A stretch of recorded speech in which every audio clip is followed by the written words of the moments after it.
Everyone, welcome to my channel. This is me Shiv Shakti 1111 and today I'm going to make a video on spiritual awakening journey. तो मुझे पता है मुझे बहुत दिन हो जाता है, बहुत ज़्यादा दिन हो जाता है और बहुत गैप्स के बाद मैं वीडियोस अपलोड करती हूँ. But I can do anything. Life is extremely busy, a lot of stuffs are going on.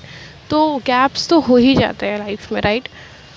But मैं टाइम टू टाइम अपनी स्पिरिचुअल लाइफ को आपसे शेयर करते रहती हूँ और मेरी इस अवेकनिंग की जर्नी पर, मेरी इस इवोल्यूशन की जर्नी पर क्या क्या मैं एक्सपीरियंस कर रही हूँ, मैं वो सब कुछ आपको हमेशा बताते रहती हूँ. एंड प्लीज़ आप भी मुझे कमेंट बॉक्स में बताते रहें कि आपकी एक्सपीरियंसेस क्या है, आपने अभी तक क्या क्या एक्सपीरियंस किया, आप किस पोजीशन पर हो अभी फ़िलहाल अपनी स्पिरिचुअल जर्नी में. So please do keep on sharing these things. Okay, so मैं क्या बताऊँ. हाँ, मैं यही कह सकती हूँ कि life is beautiful. Okay, life is very beautiful and मैं सी 2023-24 मुझे प्लीज़ बताएं कि किन के लिए बहुत मुश्किल था. मेरे लिए 23 and 24 were extremely difficult time. और सच कहूँ तो इवन मोर देन 2017, बहुत डीप लेवल का एक अटैचमेंट था जिसको ख़त्म करना था.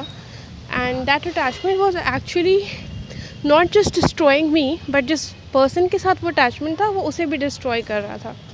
एंड ये अटैचमेंट बहुत लंबा था. एंड वो मुझे रिकॉग्नाइज़ करना था एंड देन उसको तोड़ना था. तो फाइनली 2023 और 24 में वो जो चीज़ था जो कि अंदर दबा हुआ था वो बाहर आने लगा और उसे यूनिवर्स ने मेरी नज़रों के सामने लाया. एंड फाइनली फाइनली क्या कहते हैं, मैंने उन चीज़ों पे थोड़ा सा काम किया, थोड़ा सा उन चीज़ों पर काम किया, थोड़ा सा देखा समझा. पहले तो मैंने अटैचमेंट को रिकॉग्नाइज़ किया कि actually it is an attachment and I have to recognise. पहले तो अटैचमेंट को पहचानना इज़ द फर्स्ट स्टेप. मानना, एक्सेप्ट करना कि ये अटैचमेंट है और इसको कट करना होगा. और बहुत मुश्किल था क्योंकि अटैचमेंट बहुत लंबे समय का है, बहुत ज़्यादा लॉन्ग टाइम का अटैचमेंट है. बट ये ब्रेक हुआ. मैंने इसको समझा, पैटर्न समझा, रूट कॉज समझा. अटैचमेंट ब्रेक हुआ इसका मतलब ये नहीं कि जो रिलेशन है वो ब्रेक हो गया. ये मैं किसी रोमांटिक रिलेशन की बात, मैं ट्विन की बात नहीं कर रही हूँ. Actually one of my parent के साथ मेरा कार्मिक, मतलब मेरा अटैचमेंट वाला सीन था. और कहो तो एक नार्सिसिस्ट पैटर्न था जिसको मैंने ब्रेक किया. और जो मैं आपसे कहती थी कि I am suffering from narcissism, I have narcissist parents kind of. तो हाँ, मेरे पेरेंट्स नार्सिसिस्ट हैं, ये मैं जानती नहीं थी. ठीक है, मुझे लगता था कि जो है वो सही और यही होता है. Sorry for the disturbance in the background. But मैंने इन चीज़ों को समझा और फाइनली समझ जाना ही, एक्सेप्ट कर लेना कि ये जो है वो सही नहीं है, वो अटैचमेंट है, नेगेटिविटी, और इसको काटना होगा. That's the only remedy. और फाइनली अब जो है, इसका मतलब ये थोड़ी ना कि आपके पेरेंट्स से रिश्ता ख़त्म हो गया, बिल्कुल भी नहीं. इस प्रोसेस ने तो मेरे रिश्ते को ज़्यादा स्ट्रॉन्ग कर दिया. अब सिर्फ डिवाइन लव का फ़्लो है, पहले तो देखो, मैं थोड़ा डिटेल में जाना चाहूँगी. नार्सिसिस्ट मतलब स्पिरिचुअल अवेकनिंग आपको एकदम प्योर करके छोड़ता है. आपके अंदर से होता है ना कि मतलब एक एक लेयर का जो मैल होता है उसको निकालता है, एक एक लेयर का जो मैल होता है. ठीक है, तो मेरे साथ भी इस जर्नी ने वही किया. मेरे भी अंदर एक एक मैल को हटाया है इस जर्नी ने. ठीक है, तो मैं क्या कहूँ. तो आई हैव नार्सिसिस्ट पेरेंट और आई वाज एक्सपीरियंसिंग नार्सिसिज्म बहुत since childhood. And what is a narcissist, you can just Google. और आई थिंक ये ऑलमोस्ट हर किसी के लाइफ में नार्सिसिस्ट का तो प्रेजेंस होता ही होता है. एंड ये चीज़ें बहुत दिनों से जो है इफ़ेक्ट मुझे कर रही थी. These things were affecting me for a very long span of time. But 2023 में कुछ ऐसी इवेंट्स हुए कि ये चीज़ें सरफेस पे आ गई, या कहो कि ये जो सारी चीज़ें वो थोड़ा ज़्यादा बढ़ गई, वो थोड़ा ज़्यादा इंक्रीज़ हो गई, राइट. तो क्योंकि वो चीज़ें मतलब इतना ज़्यादा हो गई कि मुझे ध्यान देना पड़ा कि क्या हो रहा है, क्यों हो रहा है। तो फिर धीरे धीरे समझ में आया कि अरे ये तो गलत था, नहीं होना चाहिए था, ये तो नार्सिसिस्ट था, ये तो एक नार्सिसिस्ट पैटर्न था, अटैचमेंट था। तो मुझे बहुत पेन हुआ। ऑफ कोर्स अपने पेरेंट को ही नार्सिसिस्ट का नार्सिसिस्ट होना कितना पेनफुल हो सकता है। लेकिन जब मैंने समझा, जब मैंने जाना और जब मैंने एक्सेप्ट किया कि ये टॉक्सिक है और मुझे इस कॉर्ड को जो है कट करना ही होगा, तभी जाकर मुझे जो है हीलिंग हुई, राइट। अब मैं कह सकती हूँ कि it's a very long story. I will make a lot of series, not series, if I get time मैं इसके बारे में थोड़ा और डिटेल में बात करूँगी, ठीक है, about narcissist people in your life. Yes, I have a narcissist parent and I accept it now. पहले मैं शायद रो रही होती, मैं बोल ही नहीं पाती, बट अब मैंने एक्सेप्ट कर लिया है एंड एक्सेप्टेंस इज़ एवरीथिंग। आपने मान लिया, आपने एक्सेप्ट कर लिया है, तो आप उससे डील भी कर लेंगे। तो डील करने का मतलब क्या है? अटैचमेंट कट करना। अटैचमेंट को कम्प्लीटली कट करना is the only cure for a narcissist. Because जो नार्सिसिस्ट होते हैं वो अटैचमेंट, उनका जो फूड होता है वो अटैचमेंट होता है। उनका जो फूड होता है वो फीड ही अटैचमेंट पे करते हैं। वो नार्सिसिस्ट होते ही उन लोगों के, वो नार्सिसिज्म उनका काम ही तब करता है जब अटैचमेंट होता है, राइट। अगर it is not just about your parent, it can be like any relationship. वो पर्सन आपसे नार्सिसिज्म तभी एक्सप्रेस कर सकता है जब अटैचमेंट हो आपके और उनके बीच में। And parent and a child relationship is nothing but a lot of attachment. एक बच्चे और एक माता पिता का जो रिश्ता है वो क्या होता है, ये उसका नींव ही जो है वो अटैचमेंट होता है। उसका नींव, क्योंकि उनके बॉडी का वो एक पार्ट होता है चाइल्ड, तो यहाँ का जो नींव है, जो बेस है, वही अटैचमेंट होता है। क्योंकि ये जो है वो मेरे बॉडी का पार्ट है, इसके अंदर मेरा ब्लड है, तो आई एम अटैच्ड, ठीक है। तो इस रिश्ते का जो नींव है वही अटैचमेंट है। तो अटैचमेंट कट करना ही एक नार्सिसिस्ट पर्सन के साथ डील करने का सबसे बड़ा तरीका है। अगर आप अटैचमेंट कट कर पाते हैं then you are extremely lucky. और बहुत पेनफुल है, मैं ये इसलिए तो कह रही हूँ कि ये जो था 2017 वाला, जो मेरे ट्विन के तरफ से जो क्या कहते हैं उसको, ट्रिगरिंग था, जो ट्विन की तरफ से होता था, दैट वाज उसके वो इजी था इसके कंपैरिजन में। 2023-24 वाज एक्सट्रीमली हैवी एंड मेरे लिए बहुत मुश्किल था ये एक्नॉलेज, ये मानना कि yes I have a narcissist parent. ये मानना ही बहुत पेनफुल होता है, बहुत पेनफुल होता है, बहुत। ये मान लेना ही अपने में बहुत बड़ी बात है। ये चीज़ अगर मैं आपसे 2023-24 में शेयर कर रही होती तो कहीं ना कहीं मेरे अंदर बहुत, मैं नहीं मान रही होती, मैं इस चीज़ को मैं मान रही होती कि नहीं, मुझे ऐसा लग रहा है, ऐसा है नहीं, ऐसा हो ही नहीं सकता। बट अब कह रही हूँ कि हाँ ये है, सच है, येस इट इज़। तो अभी क्योंकि मेरे मन में, क्योंकि मैंने अटैचमेंट पे काम किया है, मैंने अटैचमेंट को काफ़ी हद तक कट किया है, काफ़ी हद तक जहाँ जहाँ मुझे अटैचमेंट दिखा है, लव नहीं, डिवाइन लव नहीं, अटैचमेंट दिखा है, पोजेशन दिखा है। अटैचमेंट मतलब पोजेशन, लव मतलब कंपैशन, आई गेस। जहाँ जहाँ मुझे अटैचमेंट दिखा वहाँ वहाँ मैं काटते चली गई, थोड़ा डिस्टेंस बनाया और जो डिवाइन लव है उसको फ्लो होने दिया। केयर करना, जो भी स्पिरिचुअल आप उनको हीलिंग दे सकते हो वो देना, केयर देना। एज अ चाइल्ड आपका जो एक रिस्पॉन्सिबिलिटी बनता है उनके लिए, जो धर्म है वो निभाना, but not to be attach, not expecting back. हमेशा साथ नहीं रहना, हमेशा एक ही साथ, मतलब थोड़ा दूरी बना लेना। एंड मैं क्या करूँ, I have to do this. और so this was my story and अभी मैंने बस शॉर्ट में ही डाला है बिकॉज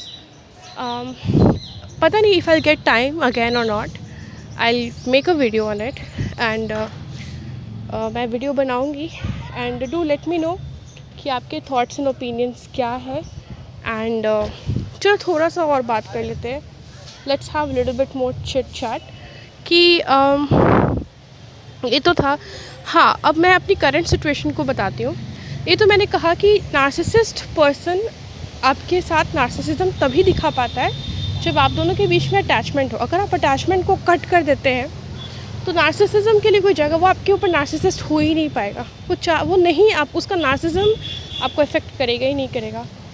हाँ, डिवाइन लव, जो प्योर लव है, जो हमने इस स्पिरिचुअल जर्नी में सीखा है, हीलिंग, कंपैशन, प्रेम, एक दूसरे के प्रति केयरिंग, मतलब जो भी है, वो तो खैर अपने मन में बस उसी का बहाव होने दीजिए, उसी का फ़्लो होने दीजिए। और उम्मीद, अटैचमेंट का मतलब क्या होता है कि मुझे उम्मीद है कि जो मैं इन्हें दे रही हूँ वो मुझे भी देंगे। नहीं, ये रखिएगा तो आप गए। आपका जो एक स्वभाव होना चाहिए कि प्रेम मेरा स्वभाव है, लव इज़ माई नेचर। मुझे बस जैसे पेरेंट है तो उनके प्रति जो धर्म होता है कि उनको फाइनेंशियली सपोर्ट करना, उनको उनके हेल्थ का ख्याल रखना, उनके फूड का ख्याल रखना, प्लस उनको, क्योंकि हम लोग गिफ्टेड हैं, हमारे पास स्पिरिचुअल गिफ्ट्स है, हमें मेडिटेशन करने आता है, हमें बहुत सारी स्पिरिचुअल चीज़ें पता है, तो उन्हें भी वो स्पिरिचुअल हीलिंग देना। बस अब हंसी दिन भर लगे रहना, चिपके रहना, बदले में कुछ एक्सपेक्ट करना छोड़ दीजिए। अटैचमेंट काम नहीं आएगा। अगर आप एक नार्सिसिस्ट के साथ डील कर रहे हैं, चाहे वो कोई भी, आपके पेरेंट हो या कोई भी हो, इट्स गोइंग टू हो very it's they are like energy vampires. Narcissist एक होता है वैम्पायर जो कि ब्लड सक करता है, और ये ऐसे वैम्पायर होते हैं जो कि एनर्जी सक करते हैं। आप इनसे लड़ नहीं सकते हैं, आप इनसे लड़ नहीं सकते हैं। अगर आप एक नार्सिसिस्ट से लड़ने की कोशिश कीजिएगा ना, ये आपको इतना ड्रेन कर देंगे, ये आपकी इतनी गलतियाँ गिना देंगे, ये गलतियाँ बना भी देंगे। और ये बस एक होता ना कि जैसे कि मैं हूँ और सामने एक नार्सिसिस्ट पर्सन है, तो अगर हमारे बीच में कोई आर्ग्यूमेंट हो रहा है तो मैं क्या कोशिश करूँगी कि मैं एक दायरे में रह के बस मुझे अपने दिल की बात को कहना है, मुझे अपने ओपिनियन को कहना है। सामने वाले मैं एक मर्यादा रखूँगी, एक लिमिट रखूँगी कि नहीं, इससे आगे मुझे स्टेप नहीं करना है।